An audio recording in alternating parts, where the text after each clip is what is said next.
everyone, and welcome back to the Chill Survival series. Today we're going to build a skeleton XP farm so we can easily level up to enchant our items. And it looks like we have a lot of work ahead of us, so let's get started.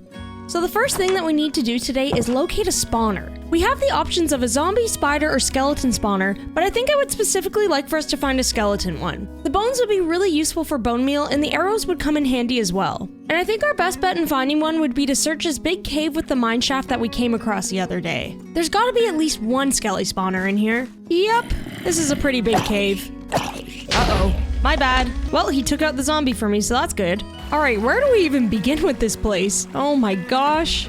Well, the first path I chose, I reached a dead end, so back I go, I guess. Alright, this opening seems to go down to deep slate level. Maybe we should try our luck here. And of course, I'm gonna pick up some of the iron I see along the way. We have fortune now on our pick, which is great because we'll get more out of it. Oh, diamonds! Nice! Let's just build a quick little bridge over. I thought I heard footsteps. Oh no. Oh geez. There we go. We're good. We're good. All right, let's get these diamonds real quick. There seems to be only one block, but hey, I'll take it. Plus, we got 3 out of it because we have fortune on our pick now, so that's pretty good. All right, onwards we go. Well, there's lots of skellies down here, so that's a good sign, right? Ooh, some lapis. Don't mind if I do. That'll be good for enchanting. Extra iron, why not? Okay, back to focusing on the task at hand, I swear. Ooh, more diamonds though. I've also seen an abundance of iron around here, so I'm wondering if this cave has one of those iron deposits. Because there seems to be quite a bit more than usual. Alright, don't mind if I do. And it looks like I've got some combat to do. Oh, starting with you.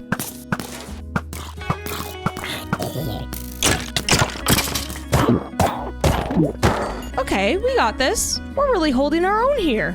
And would you look at that, some diamonds as a reward. So what I'm keeping an eye out for right now is like a wall of cobblestone, because that will indicate that there's a spawner room close by. I think I see a block of raw iron. This means that this cave is going to have significantly more iron in it than most, which is going to be so useful for us until we get an iron farm going in the future. Well, since it's all here, we might as well grab it anyway. Oh, I think I have company. Oh no, it's 2 of them. Sorry, dudes. Alright, back to finding our spawner. So I came across a mineshaft, which is great, but I'm also a little worried because that means there's going to be cave spiders. Hopefully there will be a skelly spawner hanging around here somewhere, though. That'll make it all worth it. Ooh, a minecart with a chest. Don't mind if I do. Diamonds. Ooh, and riptide. Nice. I think I'm going to go ahead and take all of this stuff. Alright, back to spawner searching. That's probably spider. Ah! Oh my gosh. You came out of nowhere. Okay, there's not an abundance of webs around it, which means it actually might not be a cave spider spawner. Please no spiders. Please no spiders. It's a skeleton spawner. Yes. Okay, let's get this torched up so nothing can spawn. Hey, there's a bunch of name tags in here. That's awesome. Okay, so step 1 of building our XP farm is complete. We've got our skelly spawner. Step 2 is, getting back to the surface. I have pretty much no idea where we are in relation to our base because I got pretty twisted around in these caves. But I'm hoping it's close by and not underwater. Fingers crossed. Alright, so we made it back to surface level and I think we're near our base. Alright, let's take a look around and see exactly where we are. Oh, and there's our house. This is perfect. So now that we're back at our base, let's put some of this stuff away and then we can continue on with this skelly spawner. Let's get some of this iron cooking as well. And lastly, we gotta reward Ruth with a snack for just being cute. That's all. Alright, so if I want to make this skelly farm as efficient as possible, there's a key item that I'm going to need, and that's soul sand, which means it's time for us to make our first trip into the nether. Alright, I think we can get away with using 11 obsidian. The portal might be a little bit smaller, but hey, we can always change it when we want to decorate it. As long as it gets us where we need to go, I'm happy. And in terms of where we're going to place it, I was thinking somewhere close to the enchanting area would be good, because they really fit in theme with each other. Up on top of this hill could actually be kind of cool. Yeah, I think this view overlooking our base is perfect. Alright, let's chop down some of these trees so we can find a good spot to place this.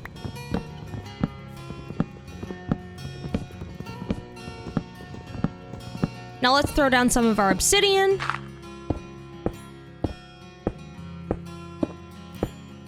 Alright, it's a little guy, but you know what? It'll do the job. I'm not gonna lie, I am a little bit scared, especially because I didn't wear any gold for the piglins, but hey, it'll be okay. Alright, let's light it up. And there's nothing left to do but just go on in. Here we go. Oh no, this is the worst possible biome for me. I'm so bad with the hoglins. Wait, there's soul sand right there though. Yes. All right, all we need to do is carefully bridge over these trees so the hoglins can't get us, and we're good. Piece of cake. All right, let's grab up a bunch of this, because we are definitely going to need it for future projects down the line. Plus, we have our mine shaft that still needs the bubble elevator, so we can finally complete that too. All right, I think we're good to go. I don't want to test my luck in here and see what else is around, so it's just a quick trip today. I think that is probably the least stressful trip I've ever had in the nether, well, ever. So we can check soul sand off of our list of things that we need for this elevator. The next thing we need is some kelp, which I think we have back at home in our storage. Ah, perfect. There's only 11, which might not be enough, but that's not really an issue because we can always bone meal it if we need to. I had some extra bone meal laying around, but we can also make a bunch from these skeleton bones that we got from the caves earlier. Oh yeah, that'll be more than enough. And finally, the last thing that we need for this elevator is a bucket of water. All right, let's find the entrance to this spawner so we can start building this thing. And down we go. All right, the first thing that we have to do is we've got to clear some space around the spawner.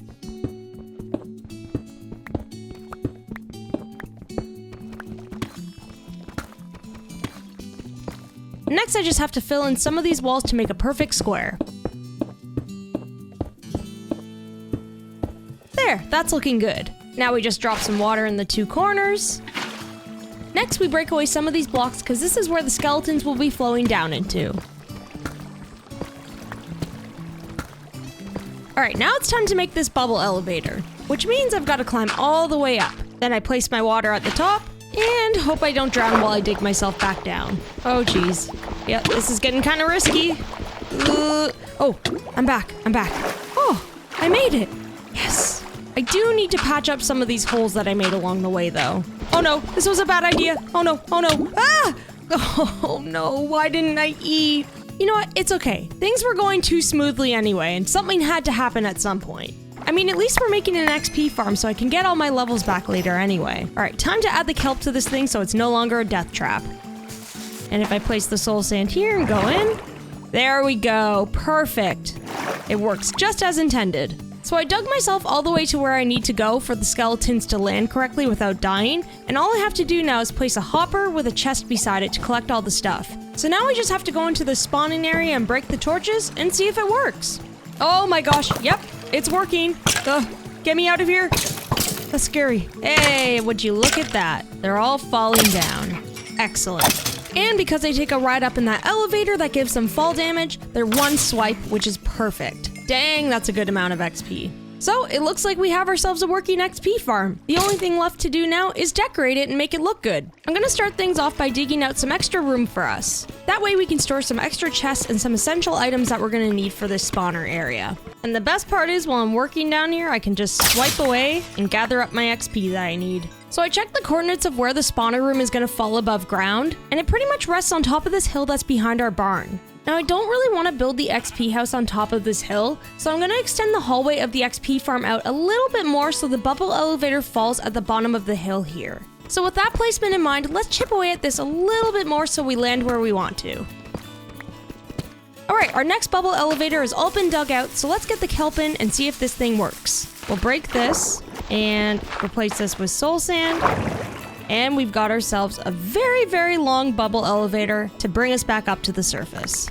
Perfect. And beside it, we just need to dig a hole down to the bottom, put some water there, and we're good to fall into that. I kind of forgot to actually fill a bucket with water so I can place some here. This is probably a horrible idea, but I'm gonna place a bed here and see if it breaks my fall.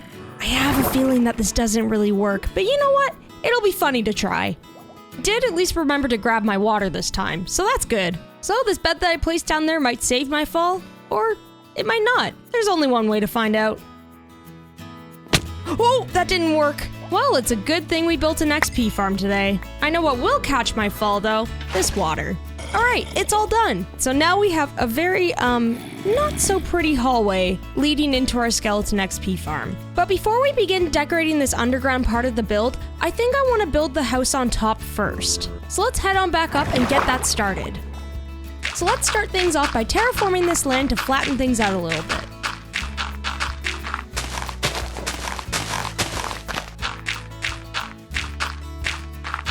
There, I think that's the perfect amount of space. So now I can begin building up the walls of this build. And it's going to be a 9x7 rectangle made of calcite, polished diorite, and regular diorite. Next, I'm going to place the beams one block out from the wall to give some extra depth to the build. And I'm just going to make these beams using barrels, stripped spruce, and oak. There, I think that's looking great so far. And having these beams placed one block out is also going to allow us to add some extra details to them later. Alright, let's go ahead and pop out a spot for a door right here. And on this part of the wall, I'm going to pop out 2 windows. And I'm going to replace the blocks above the windows and doors with some polished diorite stairs, just to give a little bit more shape above them. So now that the walls are all done, I'm going to start the roof off by placing deep slate stairs as the trim. And I'm just going to build up the shape of the roof using full deep slate blocks. I really like this more structured shape, but the only thing I might change is that stair on top. Yeah, I think that fits the shape a little bit better. Now that the roof trim is done, I'm going to start filling in the bottom half with dark oak stairs. And for the upper half, I'm going to use some slabs to gently slope the roof down into the center. And I'm going to follow the same pattern with this deep slate trim. Finally, I'm going to build a little bit of an extension of this house into the middle of this roof. And we're just going to use the same block palette as the lower level for the walls and beams up here. I'm going to give this roof a curved shape in the middle of it, but we're also going to make the overall roof shape a bit steeper as well. To add some magic to this build, let's fill in the rest of it with some amethyst. And finally, to finish it all up, we'll close it all off with some extra trim and detailing. Yeah, I think this is looking really good. I think the sloped roof and block palette really help make this feel like a more magical build. So now that the main shape is done, it's time to add some finishing touches and we'll be done with the exterior. I'm going to start by adding a circular design around the windows and doors. We'll add some trim to the sides of the house. And of course, we can't forget a door. So I really want to add some azalea leaves to the roof because I think that they would be perfect contrast with the dark oak and deep slate. But the problem is, I have tons of trees but no leaves. Oh, but wait, what's that? I have a really OP skeleton farm that will provide me with bones for bone meal? Well, you don't say. This farm has already made my life so much easier. Alright, let's shear up a bunch of these leaves, and now we can get to placing them. I'm also going to toss down some potted azalea on the edges for extra detail. We'll pop some white stained glass in the windows, and let's replace some of this grass with coarse dirt and plant some rose bushes and azalea in front of our windows. I want this path to look a little bit more messy and overgrown, so I'm going to use a combination of gravel, cobble, moss, and mossy cobblestone. Let's bone meal a bit of this moss to get some more grass and make it look a little bit more messy, and then we'll replace some of the edges with some coarse dirt as well. And then we'll line this path with a bit of fencing. And to finish off the sides of the build, I'm going to put up some lattice on the walls made of oak trap doors with some leaves growing off of it.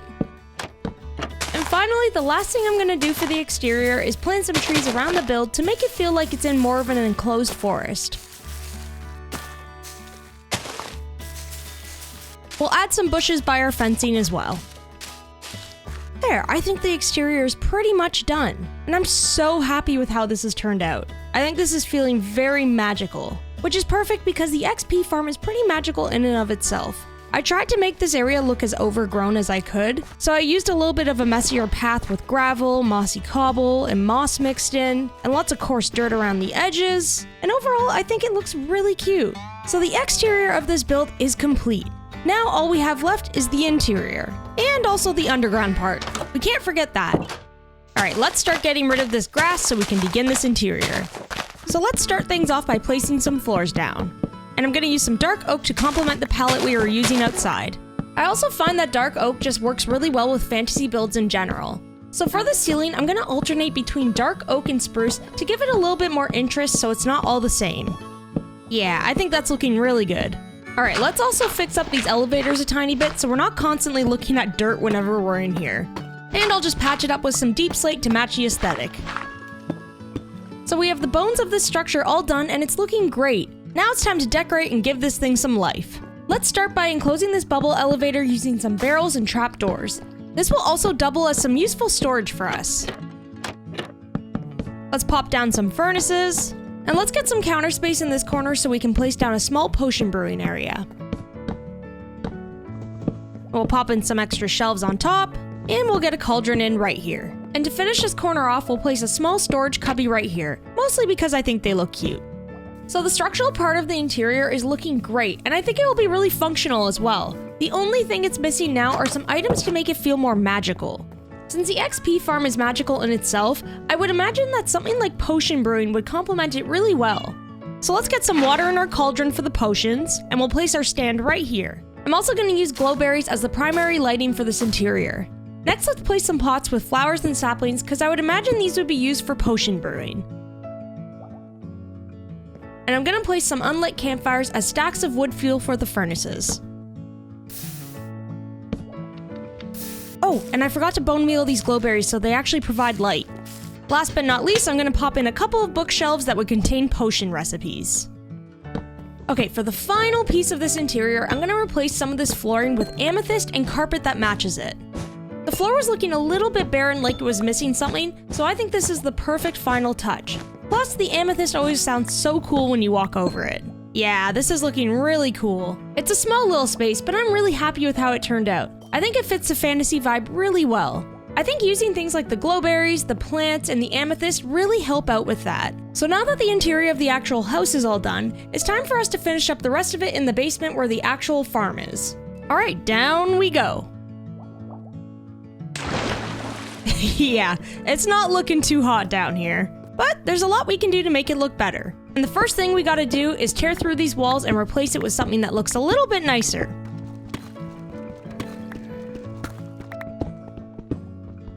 I'm gonna use deep slate tiles for the walls of this basement. I'm gonna make these walls recessed along the hallway to add more dimension, but also because it's gonna allow us to add extra detail and lighting to this build.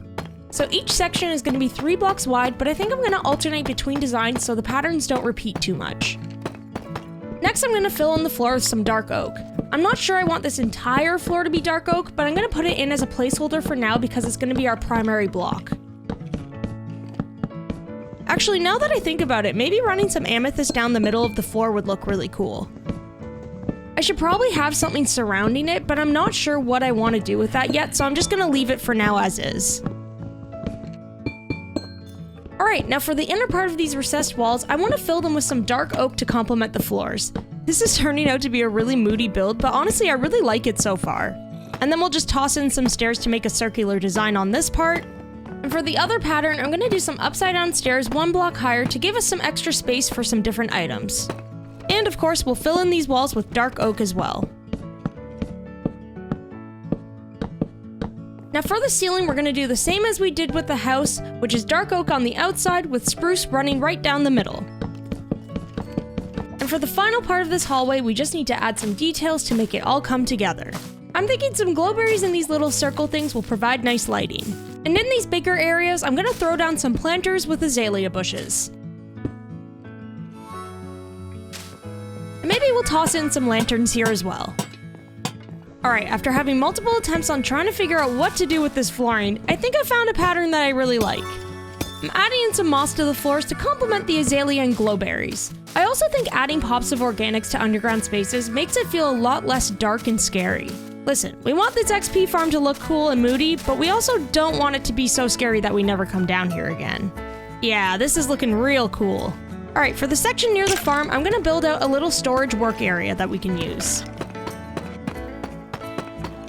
We'll pop down some chests for overflow of the XP farm, and then we'll just place down some of the essential workstations that we often use. And on the other wall across from this, I'm gonna make a little cozy AFK room I can chill in while I'm farming XP. Hey, we might as well be comfortable if we're gonna spend a lot of time down here. Let's place down a little reading lamp. We obviously can't forget a door. And finally, let's put in a comfy chair so I can stare at my favorite painting while I wait down here. Ah, there's the one. Perfect. We're nearly done, but I want to just add a few last touches by putting in some planters. Some of these corners were missing some greenery, and I think this is looking a lot better now. You know what, there's some extra space here, so let's add in one more cute little cubby. Then we'll bone meal these glowberries. And I think that's it for this build. I think it's looking really cool down here. I like how it's a really dark and moody palette, but I think we brought a lot of life to it through all of these organics that we placed. It definitely feels more bright and cozy rather than ominous and scary, that's for sure. We've also got a nice simple little workstation for things that we might need, and of course on the opposite wall we have our little AFK room. It's comfortable, it's cozy, and of course I've got my painting behind me that I can stare at for hours. Don't know what this little guy is walking towards, but he looks like he has ambition, and I like it. So yeah, this is pretty much all of the downstairs of the XP room, and the farm works amazing as well, which is great. I mean, I've had a ton of unfortunate deaths today, and my XP is already all the way back up at 21, so that's pretty good. And also, I get so much bone meal out of it, which is perfect because I go through a lot of it. But yeah, I think we did a really good job of sticking with a very specific block palette to tie each part of the build together. But everything still looks unique and different in its own way. Yeah, I'm very happy with how this one turned out. Plus, I think this build ties in really nicely with our enchanting area as well, which means our magical builds are both complementing each other. Oh, and I almost forgot. The very last thing we need to do is connect our build to our house with a dirt path.